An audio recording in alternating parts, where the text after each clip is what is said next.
invitarles a tomar su libro del fabricante, el manual del fabricante, nuestras Biblias, ese manual que Dios nos ha dejado para que nosotros sepamos cómo vivir. Y vamos a ir al texto en cuestión el día de hoy, que es Mateo 24, verso 37 al 51. Esos son nuestros versículos. Y como los leímos y como hemos cantado el día de hoy, todas las cosas que vemos a nuestro alrededor nos indican que cada vez más estamos más cerca de ese gran día en que nuestro Señor Jesucristo irrumpa por segunda vez en este escenario terrenal para llevar a cabo todas las cosas que Él ha dicho. Y en vista de que tantas cosas pasan a nuestro alrededor, en vista de que todo el escenario sigue preparándose para la aparición segunda de nuestro Señor Jesús, es bueno entonces aprender cómo vivir en estos tiempos postreros. Necesitamos aprender a eso, cómo vivir en los tiempos finales. Es vital,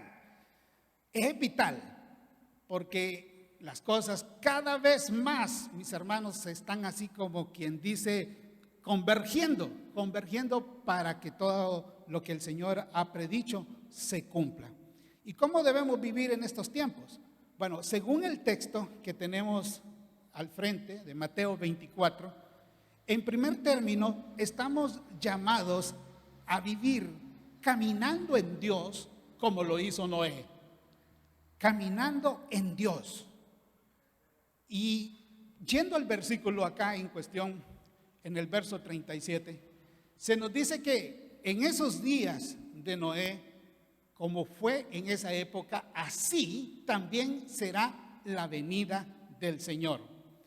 Mateo 24, todo el capítulo, y Mateo 25, juntos ambos, conforman lo que se conoce como el Sermón del Monte de los Olivos.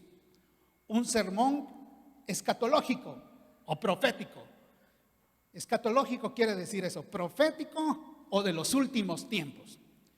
En este capítulo 24 en particular, Jesús le dice a sus discípulos, viendo la enorme edificación del templo de Jerusalén, que no iba a quedar piedra sobre piedra. Y eso generó curiosidad en sus apóstoles. Y le preguntaron, Señor, dinos cuándo va a suceder esto. ¿Cuáles son las señales de que esas cosas están cerca cada vez más? Entonces Jesús comienza a dar este sermón del Monte de los Olivos y comienza a hablar en el versículo 6, si usted va así rápidamente encontrará que Jesús dice que habrán guerras y rumores de guerras. Y el verso 7 en sus primeras líneas dice que se levantará nación contra nación. Eso ha existido desde siempre. Pero mis amados hermanos, aún en este siglo XXI, es impresionante que teniendo Naciones Unidas y teniendo tantos medios para tener paz en el mundo, haya tantos conflictos. ¿Y sabe por qué? Porque cuando dice el verso 7 que nación se levantará contra nación, no se refiere propiamente a naciones en el sentido geopolítico, divididos por una frontera política. La palabra que se traduce en nación allí es etnia. Y cada vez más los movimientos étnicos son los que están buscando reivindicar sus derechos. Y de tal forma que en todo el mundo uno puede ver cómo esos grupos están incluso hasta formando grandes movimientos separatistas. No vayamos, como quien dice, muy lejos. Usted sabe que España tiene en el lado de Barcelona una fuerte tendencia separatista, dicen ellos, porque es una comunidad autónoma, pero esa gente catalana que tiene su propia cultura, que tiene su propia lengua, están presionando fuerte para querer generar una separación y crear una nueva nación. Y asimismo en otras latitudes usted va a encontrar lo mismo, los kurdos, en toda esa parte que sería oriental de Turquía, que los kurdos es, por ejemplo, una de las etnias más interesantes en el mundo, porque ellos, siendo eso, una comunidad muy particular, viven en tres países, en Turquía, en Irak y en Irán.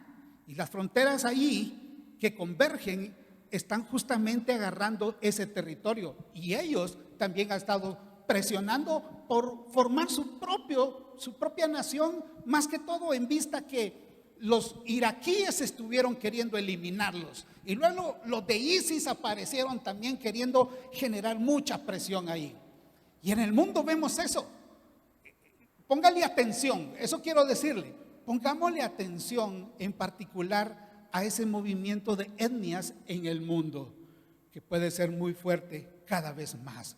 Pero Jesús también dice que vendrán pestes. Según el versículo 7, vienen pestes, y mire lo que estamos viviendo. Aunque ya han habido otras, pero vivimos una peste ahorita, porque eso es lo que es, de una u otra manera. Una enfermedad que ha puesto al mundo de rodillas, y aunque sean países de primer mundo, como dicen. Jesús también habla en ese versículo 7 de que vendrán hambres y que vendrán terremotos. Esas son las cosas que Jesús está previendo, vienen, y no solamente eso. Luego en el versículo 9, Jesús habla que vendrán también persecución sobre la iglesia, sobre los hijos de Dios.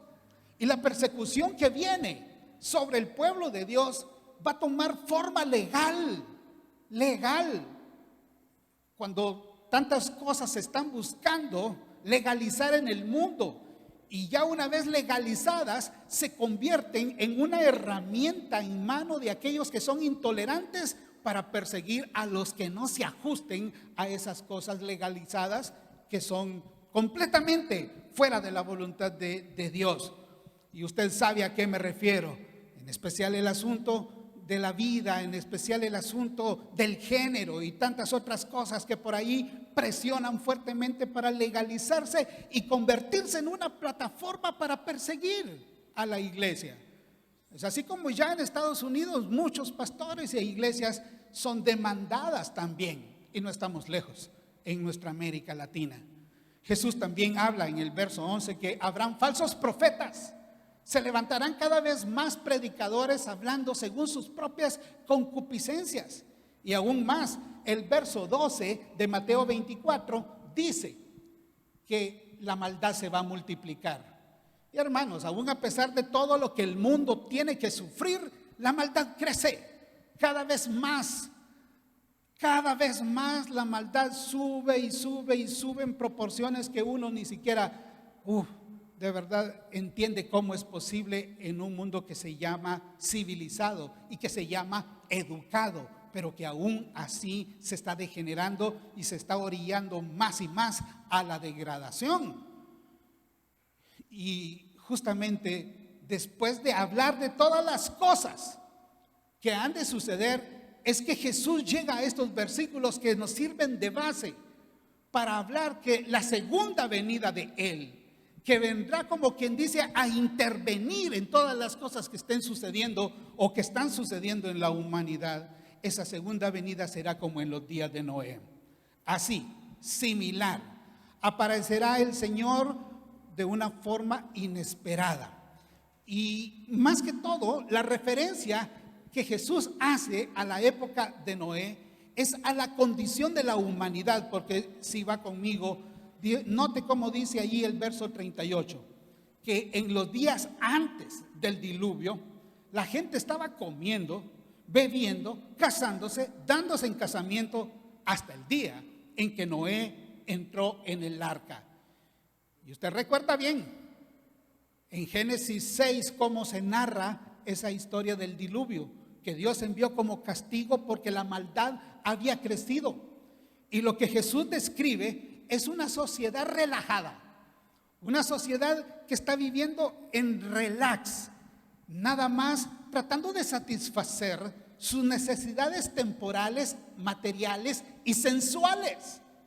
Y cuando la sociedad está enfocada solamente en esas cosas, está descuidada, no presta atención. Y al no prestar atención a lo más importante es cuando entonces el juicio les cae como de sorpresa, según ellos, aun cuando todos los indicios estuvieron ahí presentes.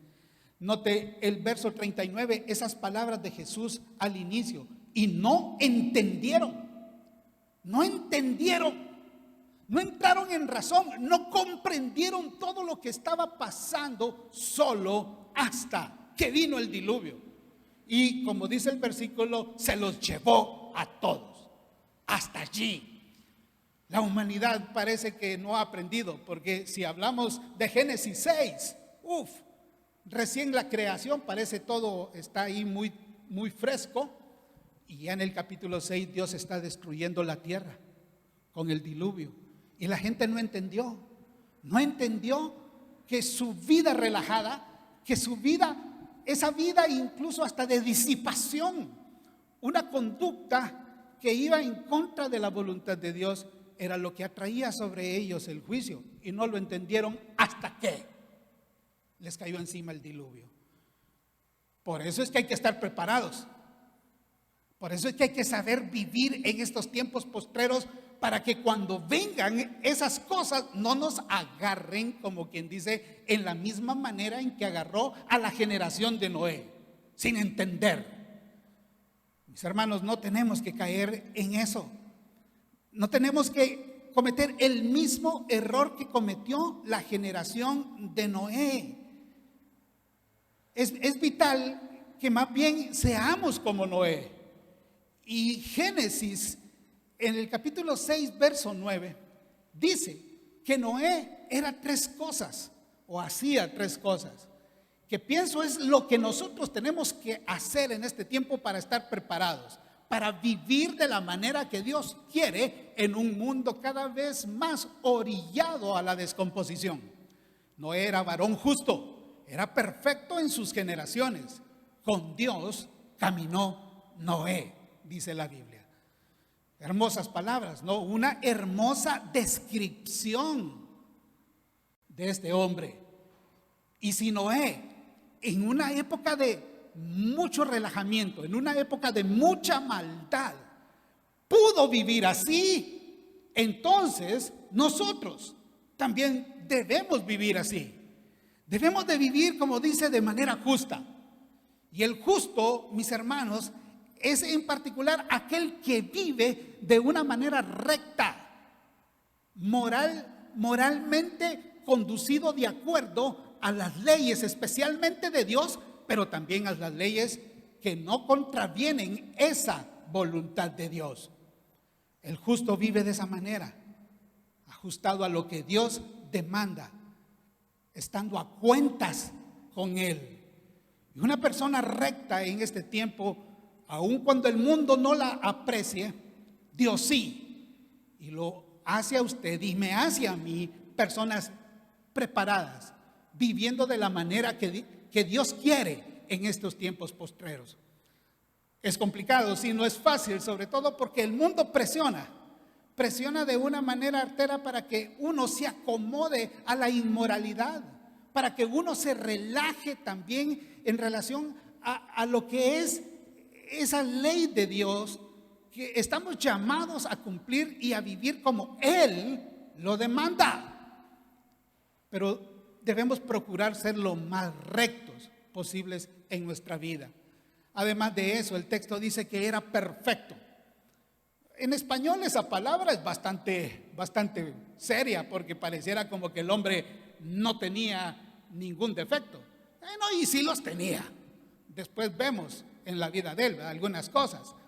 Pero cuando la Biblia utiliza esta palabra perfecto, habla de alguien que está procurando no tener cola que le pisen, como decimos en buen hondureño. Alguien que no tiene por donde lo agarren, pues. Casi es, usando la palabra del apóstol San Pablo en el Nuevo Testamento, alguien irreprensible, que no tiene de qué lo reprendan. Es difícil pensar también, así como es difícil en cuanto a ser justo, ser una persona así.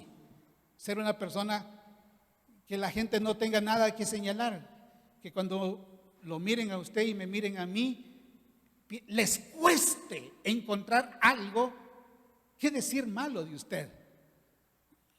A eso nos referimos en cuanto a vivir de manera perfecta. Que las personas en el vecindario, que las personas donde trabajamos, que las personas aún en las redes sociales, por la manera en que contestamos o lo que publicamos, puedan encontrar en usted y en mí una persona, como dice aquí en el caso de Noé, perfecta, lo más intachable posible, lo más intachable posible, como dicen en el ejército, ¿no? Que su hoja de servicio no tenga ninguna mancha, no tenga ningún reparo. Eso es lo que Dios quiere de nosotros. Y si Noé lo pudo, mis hermanos, significa que se puede.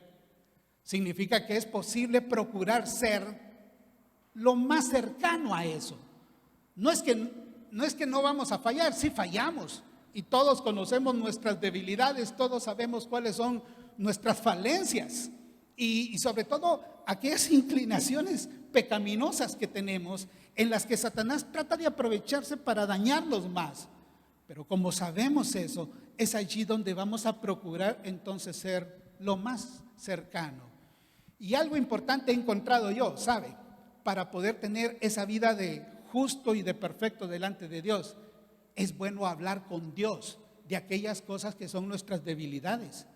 En lugar de como tratar de ocultárselas a Dios, mejor hablar con Él de ellas, en base a lo que Dios dice, no en base a lo que yo siento, sino en base a lo que la palabra estipula. Y cuando yo hablo con Dios de esas cosas, no solo encuentro una liberación para mi mente y corazón, sino que también me ayuda a confrontarme cada día más conmigo mismo ante Dios para tratar de ser mejor en aquellas cosas en las que soy flaco, soy débil. Pero podemos. Y aún más porque también de Noé se dice que caminó con Dios. Su relación con Dios era la fuente de todo lo demás, hermanos. Él caminó con Dios, dice. Y eso significa relación, eso significa amistad, eso significa tenerlo a Él como priorizado en toda nuestra vida y en toda nuestra manera de ser. Y así es como tenemos que vivir en los tiempos postreros, mis hermanos. Así es como tenemos que vivir. Porque si Jesús compara el tiempo de su venida con el tiempo de Noé, y en ese tiempo Noé pudo vivir así, entonces también nosotros podemos hacerlo. Y quiero retarnos a tratar de vivir de esa manera, aunque sea difícil, aunque tengamos nuestros traspiés, aunque tengamos nuestras debilidades, pero no vamos a utilizarlas como excusa para tratar de ser mejores, porque así es como Dios quiere encontrarnos en este mundo. Y es cierto que la mayoría de nosotros estamos procurando ser felices en esta vida, ¿verdad? Pero le digo algo, fíjese que la felicidad pasa más por nuestra condición espiritual buena con Dios que por las cosas y personas que nos rodean en esta tierra. Porque las cosas y las personas en esta tierra, somos pasajeros, muy efímeros. Sin embargo, esa relación con Dios y esa clase de vida nos permite ser felices según los estándares de Dios, no según los estándares del mundo. Así que a procurar vivir así, de esa manera. Dígale ahí, si tiene un vecino, procura vivir como Noé en este tiempo, porque hay que procurar vivir de esa manera. Amén, hermanos. Sí. Pero además, el texto muestra que para vivir en estos tiempos postreros debemos hacerlo en vigilancia constante, como un padre que protege su casa. En vigilancia constante. Y vamos a los siguientes versos. Dice el verso 40: entonces estarán dos en el campo, el uno será tomado y el otro será dejado. Dos mujeres estarán moliendo en un molino, la una será tomada y la otra será dejada. Velad, pues, dice el texto, velad, de ahí la idea de vigilancia. Velad, pues, como conclusión, porque no sabéis a qué hora ha de venir vuestro Señor. Velad, pues, dice. Jesús nos llama en este versículo 42 a velar, lo cual es todo lo opuesto a una conducta que está bajo el sopor del sueño. Y vaya que cuando el sueño nos puede, hasta podemos responder a alguien y después ni siquiera nos acordamos qué le dijimos a esa persona. De allí que velar es todo lo opuesto a eso. Es estar despiertos, es estar vigilantes, es estar ahí atentos para que cuando llegue ese día no nos encuentre desprevenidos, para que no seamos el que es dejado, sino el que es tomado, como dice el texto. Que como usted ve la progresión natural del texto aquí, Jesús en el verso 39 habla de la venida de Jesús como señal de juicio sobre la tierra. Y para que ese juicio no nos agarre desprevenidos, entonces es que nosotros debemos vivir como Noé, literalmente, así como él, para que vigilantes de todo lo que sucede a nuestro alrededor, seamos ese que es tomado, no ese que es dejado. Y Jesús vendrá, luego dice ese verso también, y el 43, como un ladrón en la noche. Note el verso 43, pero sabed esto, dice, y óigalo bien, sabed. Mis hermanos, esto es cuestión de saberlo. No es cuestión de cómo me siento, es cuestión de un conocimiento que debemos de tener bien aprendido, no solo aquí, sino en el corazón. Y Jesús dice, sabed esto, pues, que si el padre de familia supiere a qué hora el ladrón habría de venir, velaría y no dejaría minar su casa. Por tanto, también vosotros estad preparados, porque el Hijo del Hombre vendrá a la hora que no pensáis. Como ladrón que no avisa, pues. Y si alguna vez hemos sido objetos de algún ladrón, ¿cómo le hubiéramos agradecido que nos avisara, aunque sea por un WhatsApp? Voy a llegar a tal hora, o lo voy a saltar en tal lugar, tal día, tal hora. Porque si nos avisara, ni vamos a ese lugar, o nos vamos bien amarrados con un garrote o con lo que sea, no sé. Pero ningún ladrón avisa, porque si no, entonces no haría nada, ¿verdad? No haría nada. Eso refleja también que aún a pesar de todos los eventos que vemos a nuestro alrededor, la venida del Señor sigue siendo impredecible. Sigue siendo algo que Jesús dice allí en esta palabra, que ni Él como Hijo, ni los ángeles saben, sino solamente el Padre. Y puesto que no sabemos a qué hora va a venir el Señor Jesús, entonces dice, estén preparados. Vigilantes. Y es hermosa la palabra esa, preparados. Quiero hablar en este punto. Tal vez usted ha escuchado hablar de los preppers. No sé si así se pronuncia, pero yo así lo voy a pronunciar. Los preppers. Hasta documentales hay ya de ellos. Son personas que se llaman preparacionistas. Algo así por el estilo se podría traducir. En especial, hay hasta grupos también en los Estados Unidos que suele ser hasta muy paranoico en muchas cosas, muchas personas, que están hablando de estar preparados. Construyen refugios, los llenan de alimentos que puedan durar, llenan de agua, los llenan de pilas para radios o para focos, se preparan incluso aprendiendo técnicas de supervivencia, y no solo de supervivencia, sino también de primeros auxilios, para estar listos, dicen ellos, para cualquier contingencia, para cualquier emergencia. La idea es buena para aquellos que viven en lugares muy vulnerables o muy arriesgados, como aquellos donde les pega los huracanes de frente, por ejemplo. Estar preparados. Y esta gente es interesante, que se preparan de esa manera hasta para el apocalipsis, dicen ellos, para que cuando llegue ese tiempo final no nos agarre desprevistos. Me quedé pensando un poco cuando vi, no es que leí, aunque sí he leído un poquito de ellos, pero vi un documental de ellos y digo, es increíble cómo gente se prepara de manera natural para lo que ellos suponen puede suceder.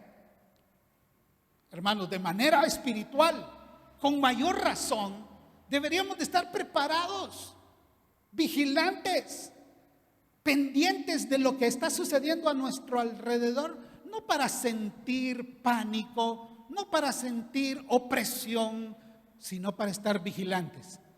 Vigilantes de nosotros mismos, para que no nos agarre desprevenido ese día. Porque qué feo es que lo agarren desprevenido. ¿Alguna vez ha recibido una visita que no le avisó que iba a llegar? Los pastores son buenos para caer así de repente. Sí, yo por eso prefiero avisar si voy a llegar, para que a lo menos escondan un poco el relajo. Pero qué feo es que le llegue alguien a uno, usted ni se ha bañado, anda en fachas, ni siquiera tiene ordenada la casa, y allá adentro usted dice, ¿por qué no me avisó este? Y se molesta. Qué desconsiderado que es, qué bárbaro, porque no avisa que va a venir. Y si da chance para medio arreglar, espéreme un momentito, hasta lo deja usted unos 5 minutos allá afuera mientras barre donde mira la suegra y esconde un par de cosas para que a lo menos no se mire tan feo. Pero qué feo es cuando lo agarran a uno así, ¿verdad? Se siente incómodo uno. Pero mire que Jesús no va a avisar. Quisiéramos tal vez que nos avisara.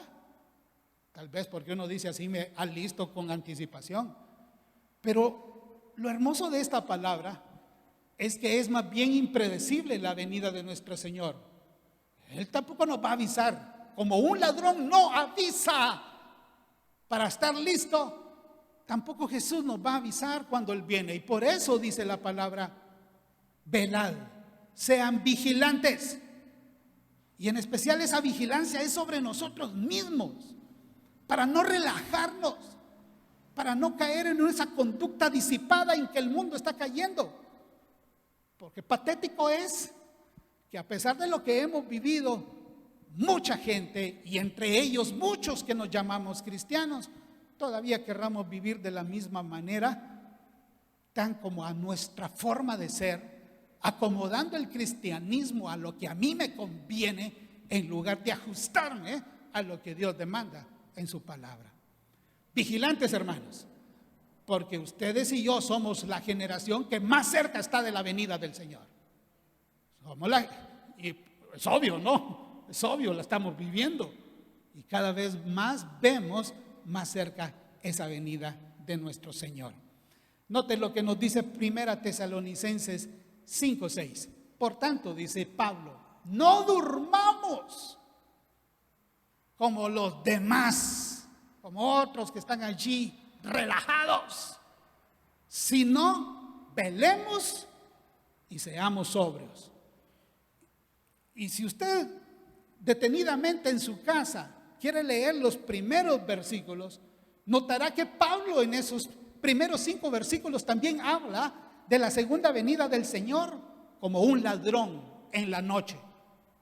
Pablo toma las palabras de Jesús y las repite ahí en 1 Tesalonicenses 5. Y en vista a eso dice, no durmamos como los demás. Es ese sueño moral en el que uno se ha relajado para ya no querer vivir como Dios quiere.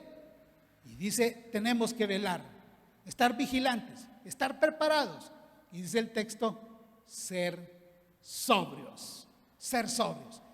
Y de la sobriedad hablamos a continuación, porque en tercer lugar, la manera de vivir en los tiempos postreros es en fidelidad y prudencia como un buen servidor del Señor.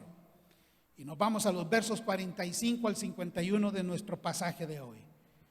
Jesús pregunta: ¿quién es pues el siervo fiel y prudente, al cual puso su Señor sobre su casa para que les dé el alimento a tiempo?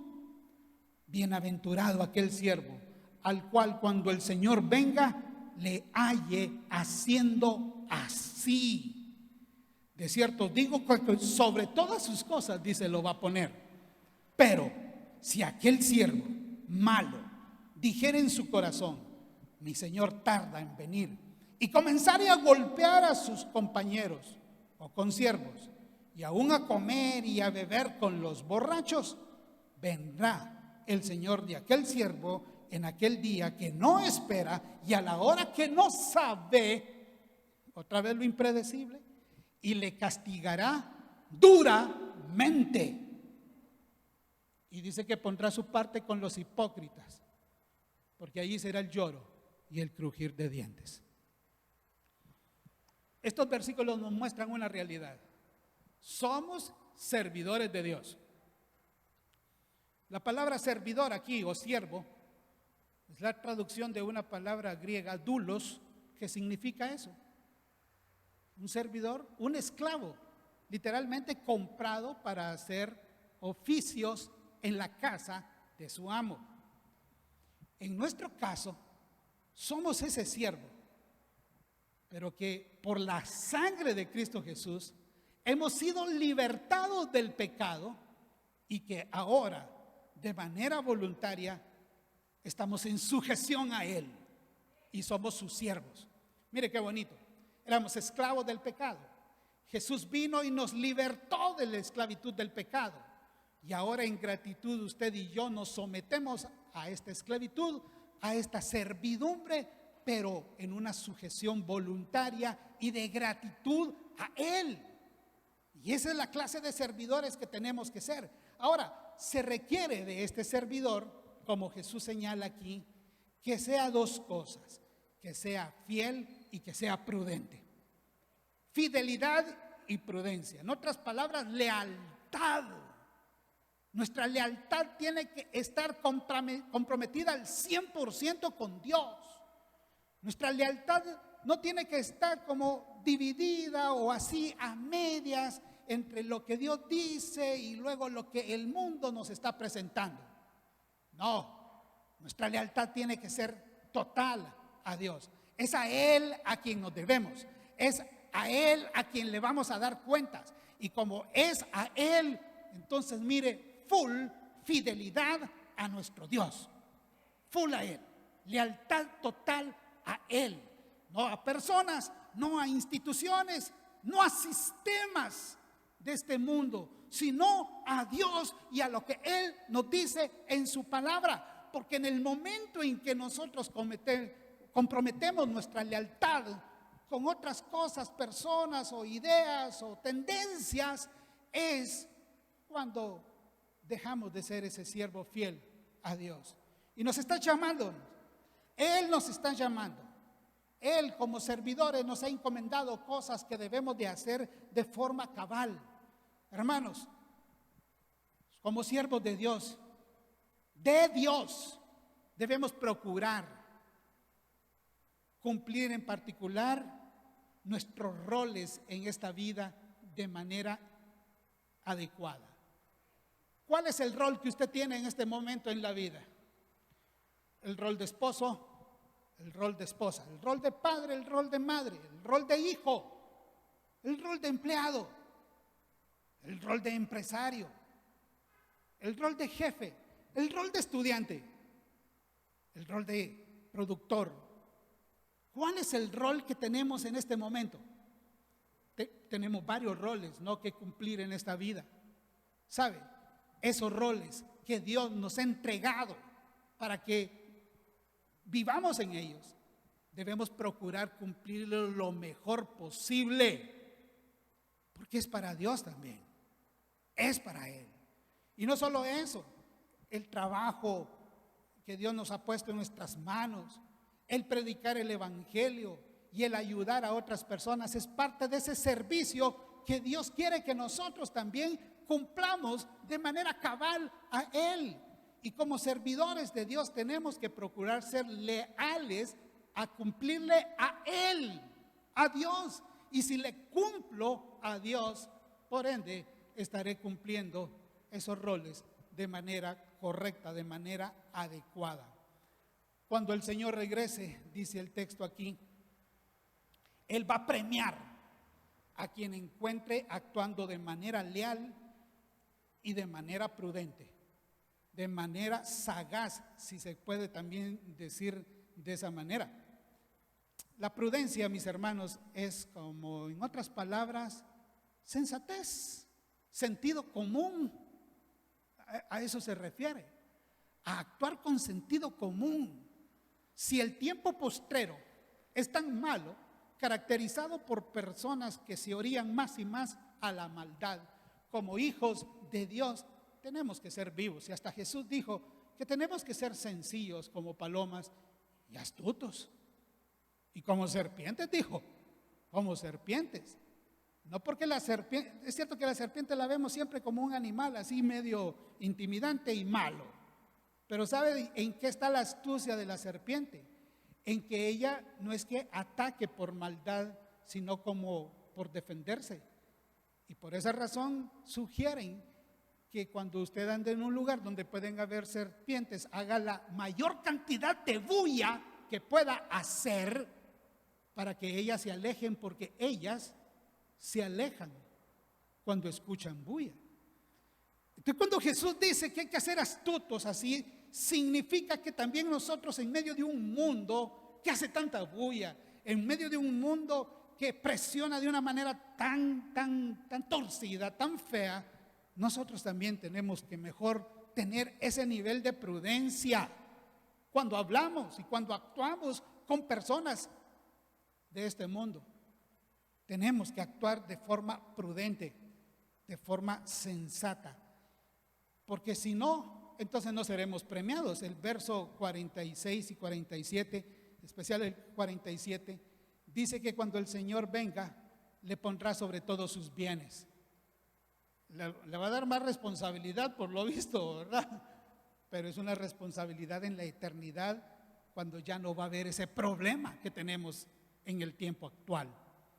Pero si nuestra conducta, según los siguientes versos, verso 49, es de crueldad y de disipación, solo porque la venida del Señor se tarda, entonces lo único que quedará, según el verso 51, es un castigo duro o severo o fuerte. O somos siervos buenos, fieles y prudentes, o somos siervos malos, crueles y disipadores. Este siervo bien puede actuar de una u otra manera, puede decir, no, voy a ser fiel a mi Señor. En cualquier momento puede aparecer. Además, todo lo que Él me ha dado, vale la pena que yo le sirva de manera leal y de forma prudente. Pero si pensare, hace tiempo están diciendo que viene, y nada que viene, me voy a dar un permisito y comienzo a ser cruel, grosero con los demás que son consiervos, dice aquí. Comienzo a ser pedante, y no solo eso, disipador, dice, a darse a la comilona y a la bebedera, a vivir de una forma, ahí sí que completamente más que relajada, disipada. Y a veces pareciera que el cristianismo ha caído en eso. Se nos olvida que nuestro Señor puede aparecer en cualquier momento, y que si nos encuentra haciendo así, entonces dice el último verso, el 51, que Jesús le dará a este servidor su parte entre los hipócritas. Porque ¿qué es un hipócrita? Sino una persona que simula ser algo o alguien y no lo es. De hecho, la palabra hipócrita en la antigüedad se utilizaba para actores. ¿Sabe? A los actores de la antigüedad, en la época de Jesús, se les llamaba hipócritas. Pero no en ese sentido negativo que tiene nuestra palabra hoy en día, sino que era la palabra con que designaban a un actor. Porque los actores en aquella época, usando una máscara sostenida ya sea con algún palo o con algo alrededor de su cabeza, actuaban simulando ser otra persona, simulando ser algo que ellos no eran. De allí que le llamaban así, hipócrates o simuladores o actores. ¿Sabe qué significa eso? Que de pronto el cristianismo puede estar lleno de actores hoy en día. ¿De cristianos? No, de personas que podemos perfectamente estar actuando como cristianos sin serlo de verdad, sin tener a Cristo en serio en nuestro corazón. Por eso es importante que estemos seguros que somos cristianos, no que estamos actuando como cristianos o simulando, más bien, ¿verdad? Simulando ser cristianos. Porque si solo estamos simulando, si solo estamos teniendo una actitud religiosa tipo cristiana, entonces nuestra parte, dice el verso 51, será con los hipócritas. Y ahí, ¿qué dice Jesús? Será el lloro y crujir de dientes. Y esa expresión siempre la usó Jesús para referirse al infierno, al castigo eterno. Y creo que ninguno de nosotros quiere tener su parte en ese lugar ni con esas personas.